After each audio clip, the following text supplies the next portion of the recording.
नमस्कार मित्रों, मैं हूं राकेश अचल। आज आपके साथ फिर एक बार गुफ्तगू, छोटी सी गुफ्तगू।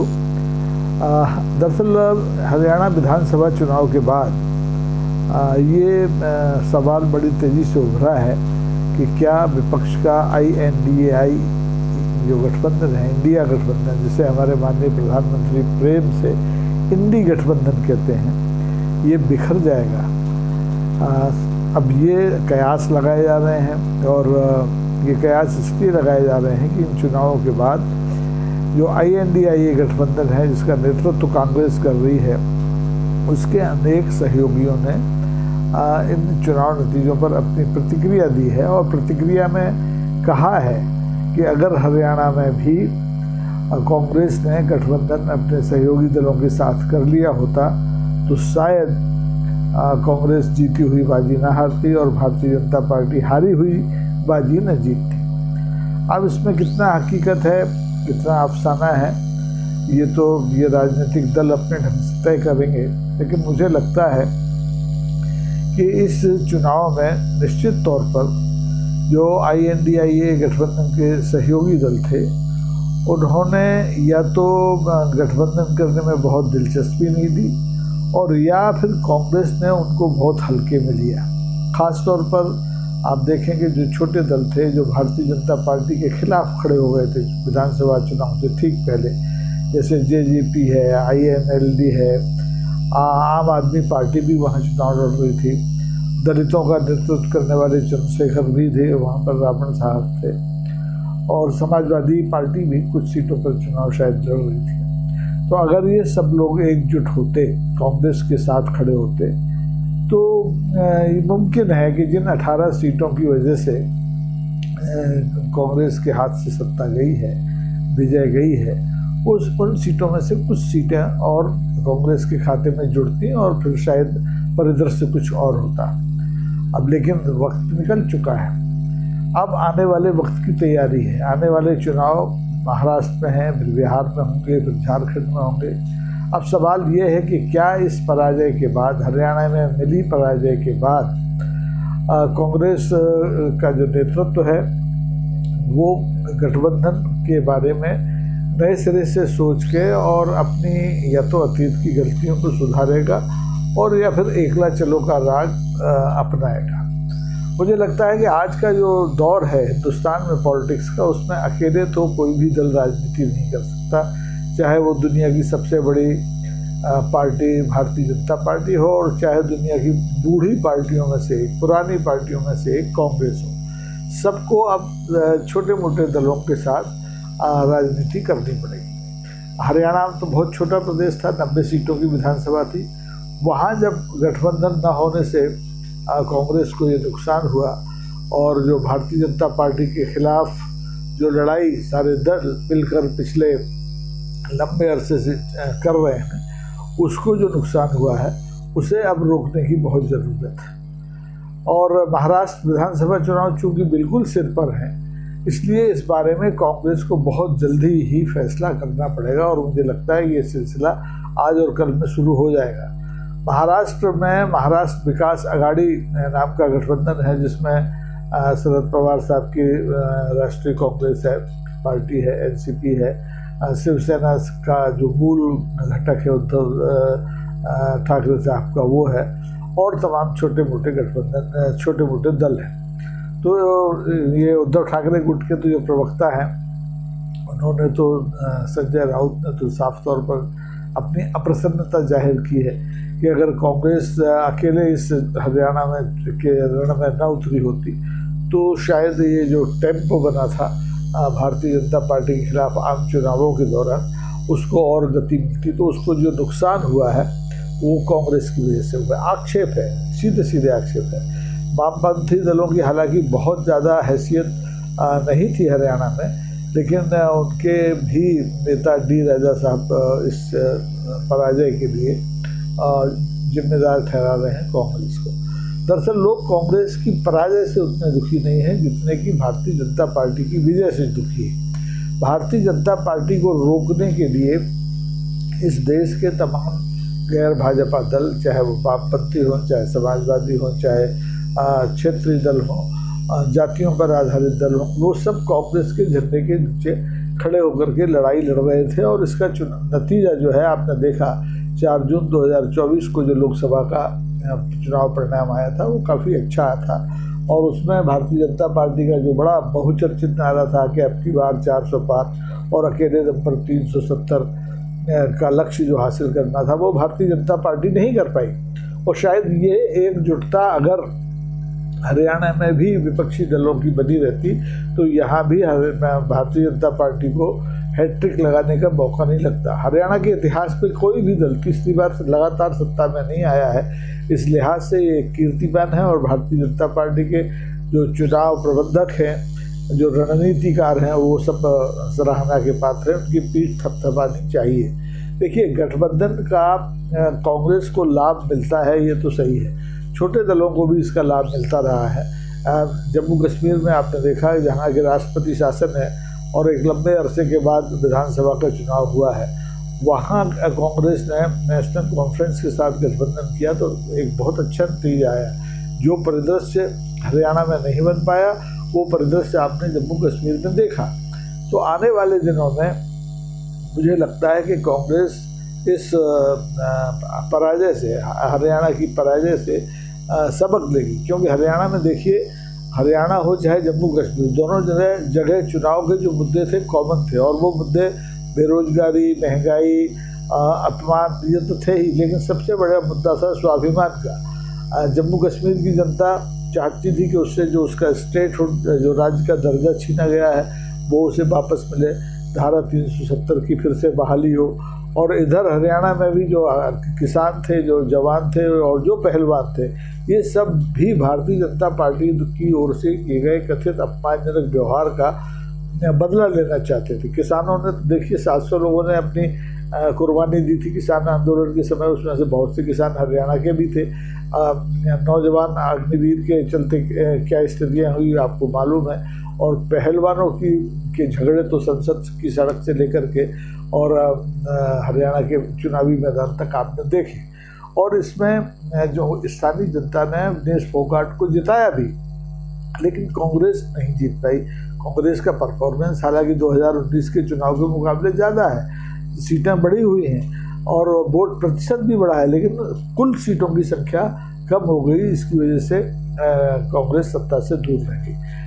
मजे की बात यह है कि इस चुनाव परिणाम के बाद माननीय प्रधानमंत्री ने जिस तरह से कांग्रेस के ऊपर हमले किए हैं वो बड़े हास्यास्पद से। देखिए, कांग्रेस इस समय चूंकि पराजय उसके हिस्से में आई है तो सुनने के लिए मजबूर है, वो सुन भी रही होगी।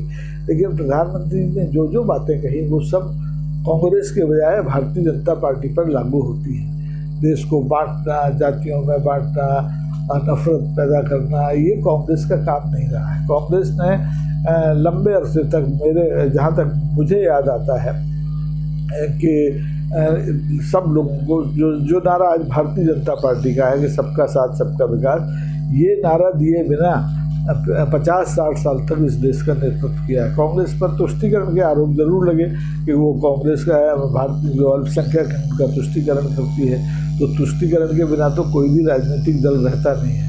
आपने देखा होगा कि जम्मू कश्मीर के विधानसभा चुनाव में भारतीय जनता पार्टी को भी मुस्लिम मतदाताओं के बीच जाकर के तुष्टीकरण की नीति अपनाना पड़ी। कहना पड़ा कि वो ईद और मुहर्रम पर रसोई गैस का एक सिलेंडर मुफ्त में देगी। तो छोटा तुष्टीकरण था। कांग्रेस को लंबा समय शासन करने में मिला तो कांग्रेस ने ज़्यादा तुष्टीकरण किया होगा।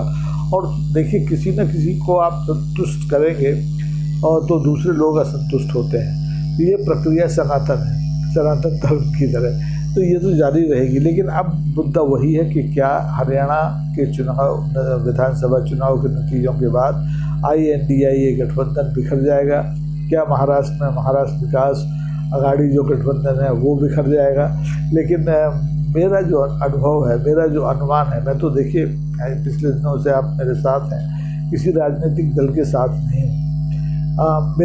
मेरी निष्ठा है मेरे देश के प्रति है और मैं आश्रम प्रतिष्ठान का प्रतिनिधित्व करता हूँ। सत्ता प्रतिष्ठान के बारे में बोलना मेरा ड्यूटी भी है और मैं करता हूँ। कोई भी राजनीतिक दल केंद्र की सत्ता में हो, राज्य की सत्ता में हो, मुझे उसकी गड़बड़ियों पर बोलने की जिम्मेदारी भी है नैतिक, और मैं बोलता भी हूँ। तो मुझे नहीं लगता है कि ये गठबंधन इस चुनाव परिणाम के बाद बिखर जाएगा, बल्कि आने वाले दिनों में ये गठबंधन और मजबूत होना चाहिए, मुखर होना चाहिए।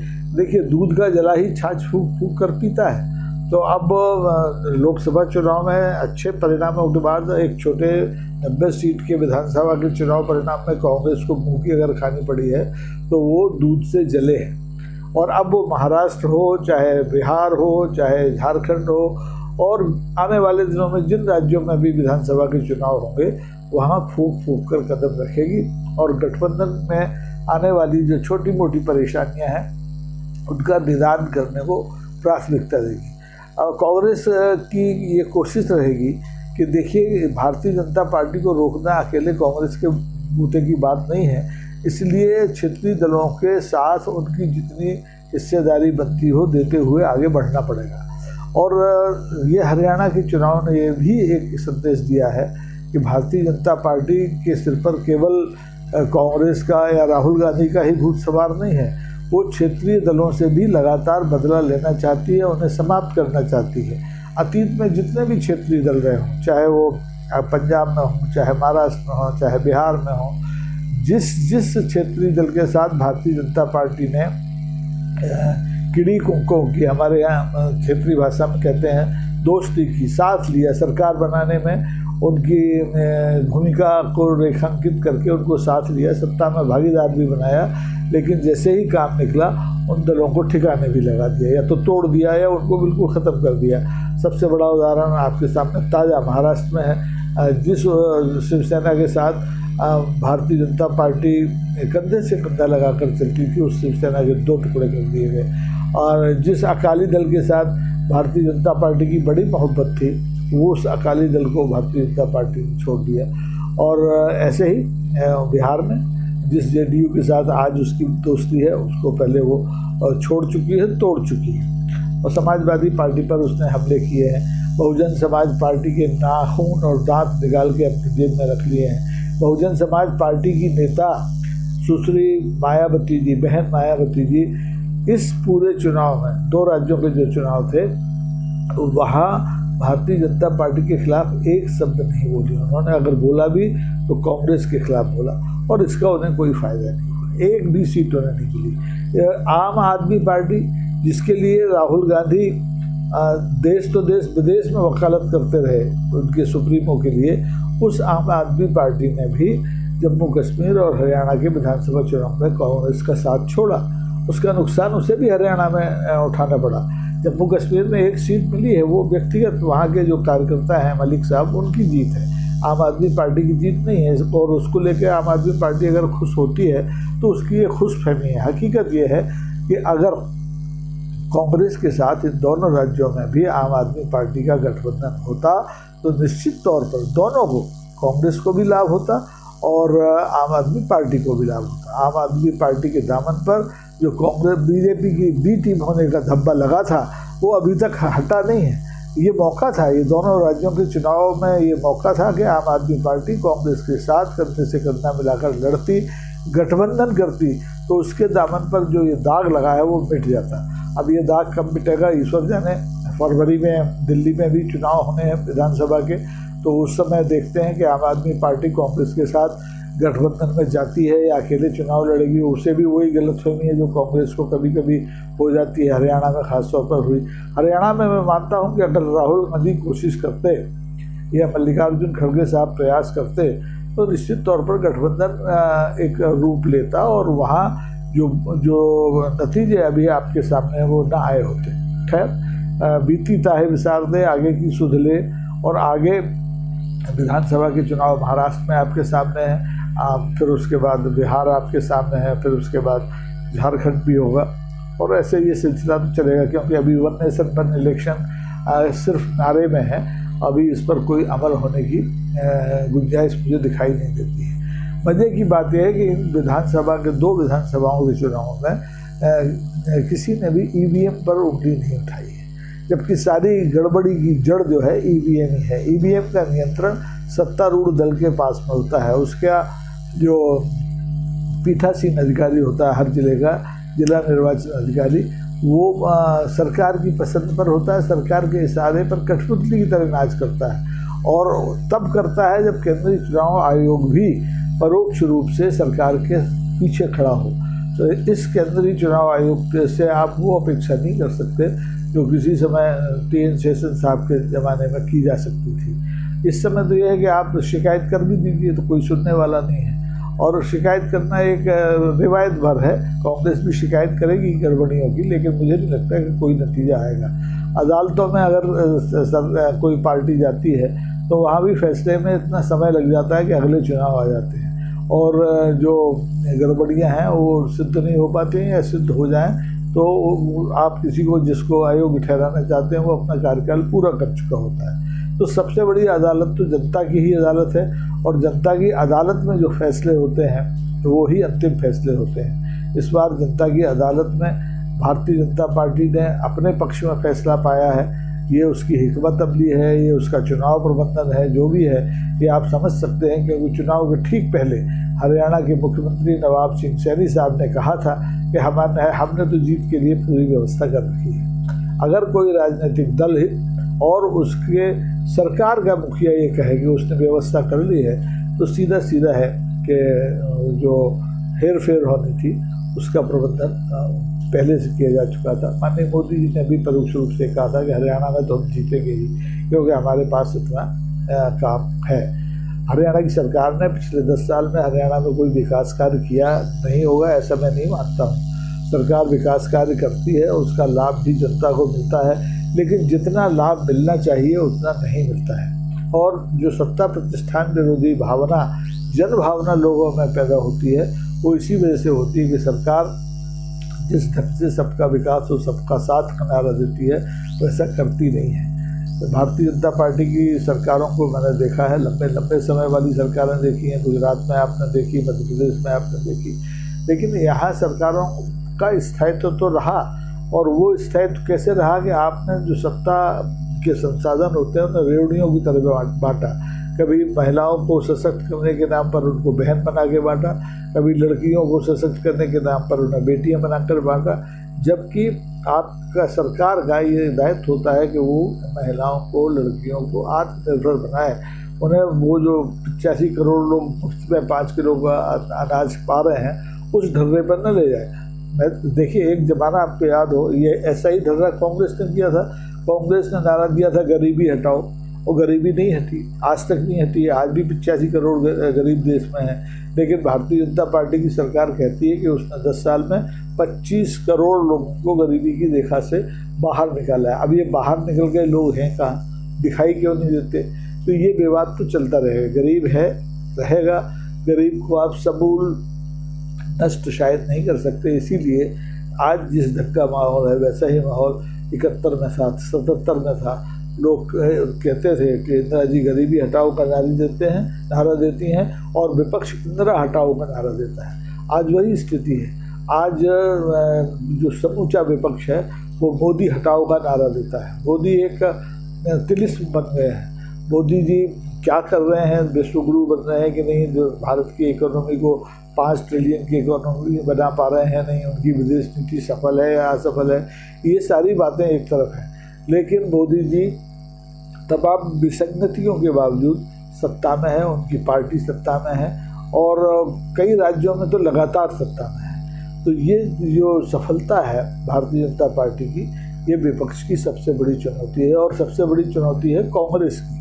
तो देखिए, अगर कांग्रेस मजबूती से इस मोर्चे पर खड़ी नहीं रहती है तो आने वाले दिनों में मैं दावे के साथ कह सकता हूँ कि जितने भी क्षेत्रीय दल हैं, अभी तो हिंदी पट्टी के, गोबर पट्टी से आप कहते हैं, वहाँ के क्षेत्रीय दलों को भारतीय जनता पार्टी निशाने पर रखे हुए है। और जिस दिन ये अभियान इस पट्टी में पूरा हो जाएगा, उसके बाद आप देखेंगे कि जो हमारे दक्षिण के क्षेत्रीय दल हैं वो निशाने पर आएंगे। अभी दक्षिण की क्षेत्रीय दलों की मजबूती के आगे भारतीय जनता पार्टी टिक नहीं पाती है, न लोकसभा चुनाव में, न विधानसभा चुनाव में। केरल में, जहाँ छोटा सा एकमात्र प्रदेश बचा है जहाँ वामपंथियों की सरकार है, वहाँ भी भारतीय जनता पार्टी को पांव रखने की जगह नहीं मिलती। इस बार ले लेकर के एक सांसद पता नहीं कैसे आ गया है। तो ये स्थितियाँ हैं, तो मैं फिर लौट कर वहीं आता हूँ कि हरियाणा और विधानसभा चुनाव के परिणामों का विपक्ष की एकता पर असर पड़ेगा, लेकिन ये असर सकारात्मक होगा।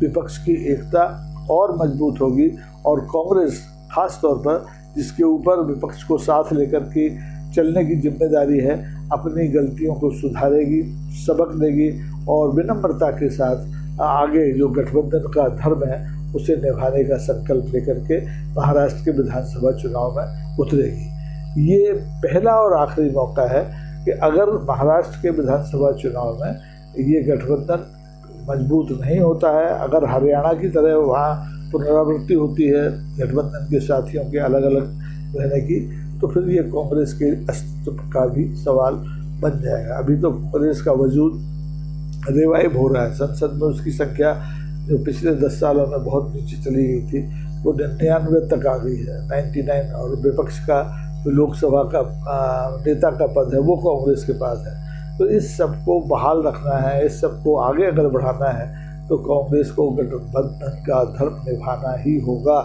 और इस देश में सांप्रदायिकता की राजनीति, नफरत की राजनीति और ये जो विभेदकारी राजनीति है उसको समाप्त करने के लिए नए सिरे से गठबंधन की परिभाषा को परिभाषित करना होगा। इस बारे में आप लोग क्या सोचते हैं? आप अपने संदेश बॉक्स पे अपनी प्रतिक्रियाएं ज़रूर दें। और देखिए, मैं तो संसाधनहीन पत्रकार हूँ, लेकिन बोलना मेरी बीमारी भी है और मजबूरी भी है।